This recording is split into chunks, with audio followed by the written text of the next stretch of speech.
Hello guys, sa mapagpalang hapon po sa ating lahat. Kayo po ay nasa munting hardin ni Sir Mio Vlogs. Pagpasensya nyo po, medyo hindi po magandang boses ko, medyo basag po ito. And for today's update and for today's video ay gusto kong ibahagi ang naging matagumpay na pagpaparami ko ng isa sa mga ever favorite ko na halaman na madaling alagaan, napaka-drought tolerant. Sila po is napaparami po sa pamamagitan po ng stem cutting. Ito po yung tinatawag na Syngonium podophyllum. Ang dalawang variety na ever favorites ko is una po, ito yung tinatawag na Batik Syngonium. Nakakatuwa dahil nag-thrive na po siya at I'm planning to repot this kapag nakuha ko po yung binili ko na paso doon sa Lazada.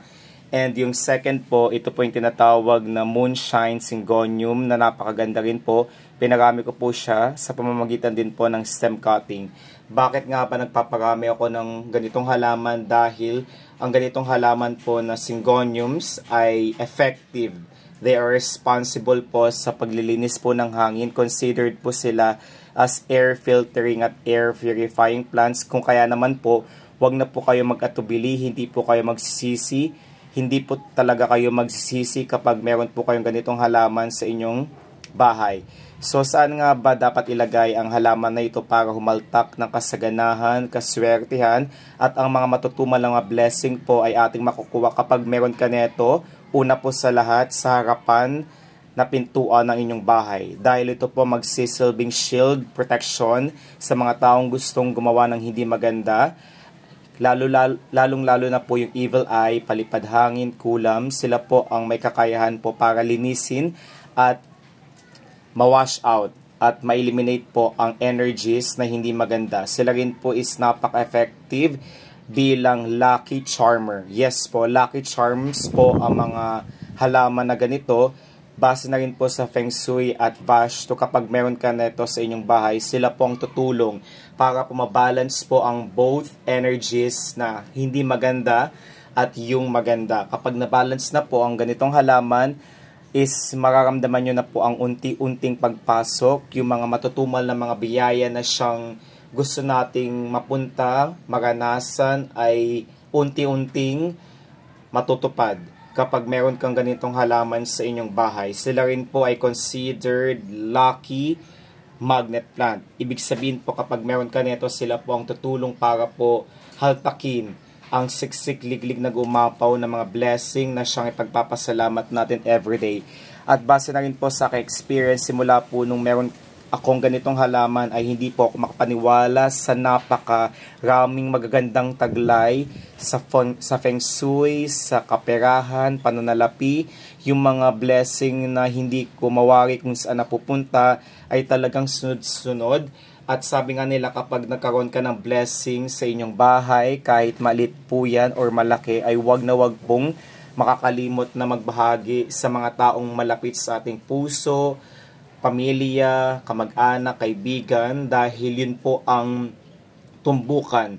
Para po hindi mabali ang sikulo ay talagang maglalaan po tayo ng sapat na panahon para po magbahagi din po sa mga taong mas nangangailangan po ng tulong. And pang-apat po na dahilan kung bakit patuloy ako sa pagpaparami ng ganitong halaman po, dahil sila po is considered as money maker. Sila po is may kakayahan po para tulungan tayo na makapag-ipon dahil po sa kanyang kakayahan sa money attraction. At ang ganitong halaman po na Batik Syngonium at Moonshine ay kapag pinagsama mo, napakaganda po ng kanilang combination, napaka-perfect combination ng kanyang batik-batik na netted na dahon doon sa mismong payak na kulay mint green. Ang combination po ng dark at mint green po ay ito po ang sumisimbolo ng kasaganahan, paggaling, paghilom, ng good fortune, ng good luck, prosperity, peace, at love.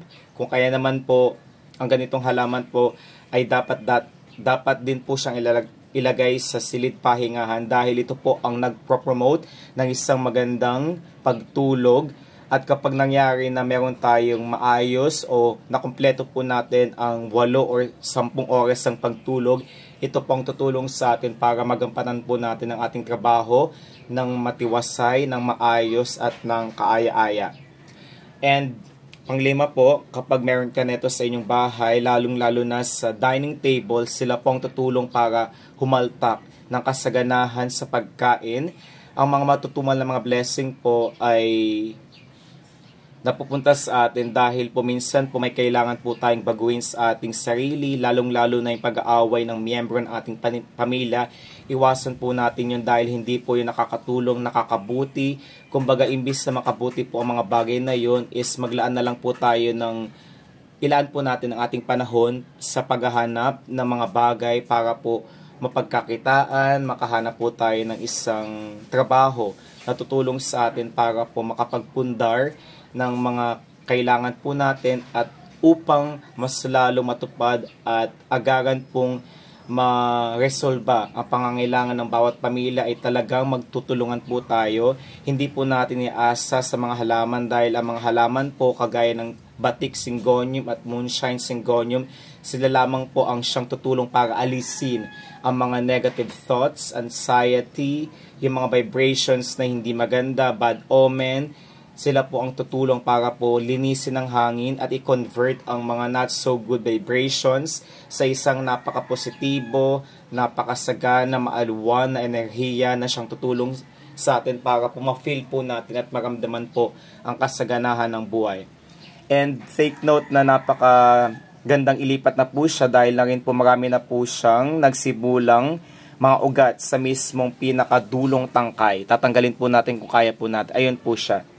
Diba napakaganda po? At mas lalo pa siyang tatangkad, makapagbigay ng maraming anak, supling, at makapagbigay din po ng marami pang dahon at panibagong halaman, ay maglalaan po tayo ng sapat na oras na ilipat po ito para naman po para po dumami siya.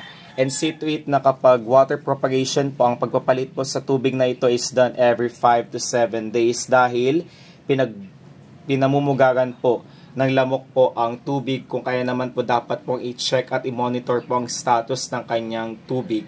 And also, kapag naripat na po natin siya, ilalagay po natin siya sa east portion, especially, more specifically sa northeast portion, dahil yun po ang tumbukan ng pagsikat at pagsinag ng araw at yun pong sumisimbolo ng isang magandang kapalaran. Yun pong sumisimbolo ng kasiyahan, paggaling, paghilom, kagalakan at ng maswerteng pamumuhay. Yun lamang po ang short update para sa aking halaman na ito. Nawa po ay nakakuha po kayo ng mga kaalaman, detalye, ideas para po maging lucky charmer, maging money magnet attractor, maging lucky charm, at maging lucky feng shui house plant ang nasabing halaman na ito. Ingat po tayong lahat. Hanggang sa muli po. Paalam guys. Ganda 'di ba? Napakagandang gawing centerpiece attractor mismo doon sa inyong sala.